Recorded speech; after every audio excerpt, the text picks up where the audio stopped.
Hello, I'm MPX Toy Cat, and this world spawn is terrible, and there's no sugarcoating that fact. I mean, seriously, look around and all you can see for miles in every direction is ocean, and ignoring that, you look around your own island and you see there is not a single tree for you here, and the second closest island and the third closest island, it's exactly the same. There is no tree that you can access without traveling for most of your first Minecraft day to do so. In fact, this island is so bad, I feel bad for the sheep that spawned here. And so in today's Seed Sunday, I want to show you why this is actually a viable Minecraft seed, despite all the terrible things I just said, and to really encourage you to realize how useful oceans can be, especially now more than ever. But before we dive into that, welcome to Seed Sunday. This is the weekly series where I show you seeds for Minecraft that are particularly interesting and worth checking out in some way. And let me just show you that you really do spawn in this, because we're going to type in the seed from scratch here. But first, let's show you that if you type this into your seed field and you press create world, by the way, it has to be done on Bedrock, like most of the seeds we show up on this channel. But if you do that, what you're going to notice is the world you generate, which, side note, will have all of that ocean you saw, cannot save you from house fires, because did you know greater than 99% of house fires happen to people who aren't subscribed to the channel? I bet you didn't know that fact, and I bet you also didn't know that it's possible to even have a seed that looks like this. Oh, one of the sheep is brown this time. Huh, that's interesting. But I bet you didn't know it's even possible to have a seed where there really are no trees on your starting island, and there's even just, what, like 6 bits of grass? The odds of you getting seeds on, it's not even guaranteed. It's not even overwhelmingly likely, because even if you punch all of the grass on this island, I think we got it in those literal 7 seconds right here, you still might not be in a good enough position to even start a wheat farm. So what can you do on a seed that has no wood? I mean, you go into the island cave and you're really excited because you want to mine some stone, and ignoring that stone is less common because of all these other blocks, you look there and you realize, oh, I can't mine stone without a wooden pickaxe. Oh, well, it's fine because there's some coal in here. Can't mine the coal without a wooden pickaxe either. But it's fine, I don't need coal because I can access iron or other things that are found in a cave. No, you can't. You get a creeper instead. So yeah, this seed would be really hard normally, but it's extra hard without wood. And just to prove a point, because we're here in creative for the purpose of Seed Sunday, and you know, even if we fly in creative, literal imaginary creative flying,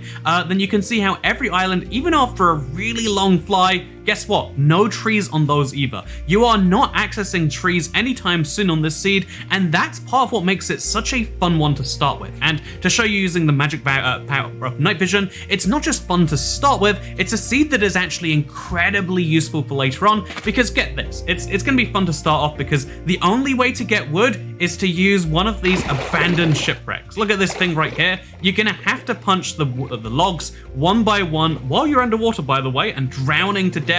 It's going to be real hard, and you might not survive. In fact, statistically you won't, but then what you're going to find is there's chests that will give you starting access to a lot of really good stuff. If you play your cards just right and break this wood, somehow survive, or even if you don't survive, honestly, as long as the wood exists on the surface, that's what matters. Instead of having to make a wooden pickaxe like most people, yeah, you wouldn't survive. Even being right here at the bottom, instead of making a wooden pickaxe, you can jump straight to an iron pickaxe, because now we can send back to a future life all of these iron ingots for future me to enjoy, because they float to the surface as of 1.13. And so now me over here on my second life can enjoy the fruit of, as you can see, wood and some iron. Iron pickaxe straight away, I'll take it. But here's the other delightful thing about this seed. As you probably know, as of 1.17, oceans are a great way to find the new amethyst geodes, and you can find a few of them if you look for long enough, but this seed has something really quite special in it, and that is right here, next to this same shipwreck, the closest one to spawn, you're going to notice how there's not just one amethyst geode, there's not just a second amethyst geode, that really is one, there is 3 of them, all within a really healthy distance, within a few chunks of each other. And you know why that's so wonderful? If they're all within the simulation distance, which can be as low as 4 chunks if you're playing Minecraft Realms, that is where it's set by default to right now,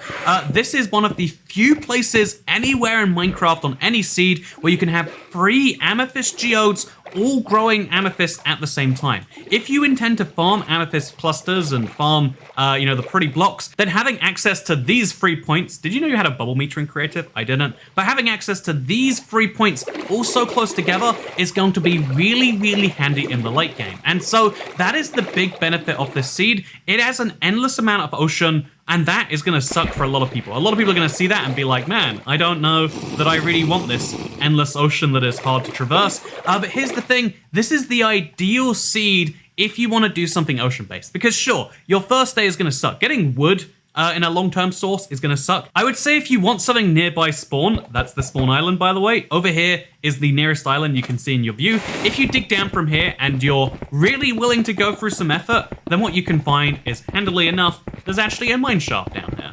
Ah, there we go. And mine shafts, as you know, are not just useful places for rail and for coal, all the other ores, glowberries and glow lichens, but you can also mine the wooden planks one by one. I mean, you could make an iron axe to do it to make it easier, but there is a way to farm wood near spawn. It's just very challenging. There is a way to farm amethyst geodes near spawn. It's challenging to set up, but it's also rewarding, and I think that's what this seed really provides. If you want to do ocean things, it's there for you. Even the rarest ocean structure, it doesn't seem rare sometimes because of how bugged Minecraft Bedrock generation can be, but all you've got to do is head just a few hundred blocks this way, and you'll find yourself an ocean monument. An ocean monument is a monumental task, and, you know, ignoring the pun, it's also a really delightful thing if you intend to do underwater builds. Maybe you want to make an underwater tunnel to connect all these places, because do you know why ocean monuments are so handy? A lot of people forget about it because they're here for the Elder Guardians, they're here for the gold that you can get in super large quantities in this place, but do you know why else you want to go to the ocean monument?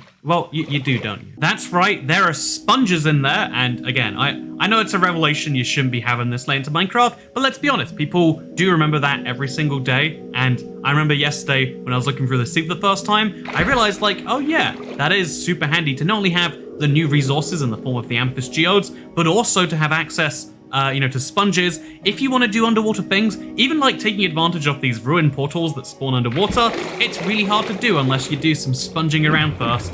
Otherwise, you can just go in here and take the chest loot. But interestingly enough, Minecraft has had so many subtle little updates to the oceans. First in forms of the ocean monuments in 1.8, then with 1.13 and the entire aquatic update, bringing in these new shipwrecks and new, sunken places. Then there was 1.16 with the new Nether portals, and then 1.17 really tops off the oceans in a crazy way. So if we come back to the spawn right here, there's now 3 sheep instead of 2. I guess they've multiplied without food. You know what? Your science is wrong, and here is proof.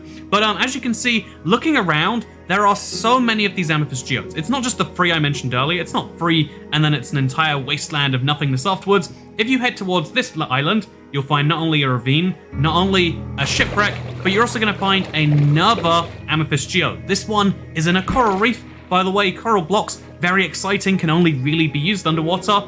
And what this seed represents to me is it represents adversity in so many ways, but big rewards if you're willing to face that adversity. And if you want a Minecraft seed that delivers a different experience, again, we all know what a great Minecraft seed can look like in normal terms, and that's probably what you might have expected from today's Seed Sunday. But instead, what I provided is a seed that will give you such a unique experience that will allow you to build with coral and allow you to destroy some coral, that allows you to go to the Nether, except doing it underwater. Look at this portal, by the way. This is one of the most complete portals you'll ever see in Minecraft naturally generating. It's missing just 2 blocks of obsidian, one there, one there. And you know what? This chest has a good chance providing that. If not, all you gotta do is bring 2 lava buckets. You've already got the water provided, but you can go to the Nether basically underwater, and you can live your entire life in this underwater world, which I think is such a cool thing. And so yeah, this is a seed that provides you adversity and a way to overcome it.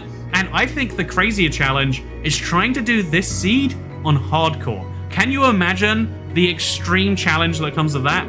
I don't know if I can, but I know that at some point I would love to. And maybe that's a future stream series. Let me know what you think. But maybe subscribe if you want to see that.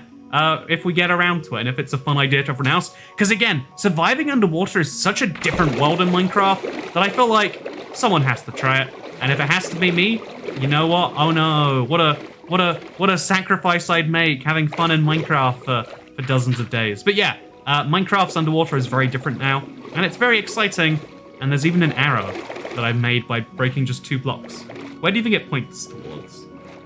You know, we have to find out, don't we? It leads me to gravel, and I'm very disappointed in the game for this. Okay, I'm still following in a straight line.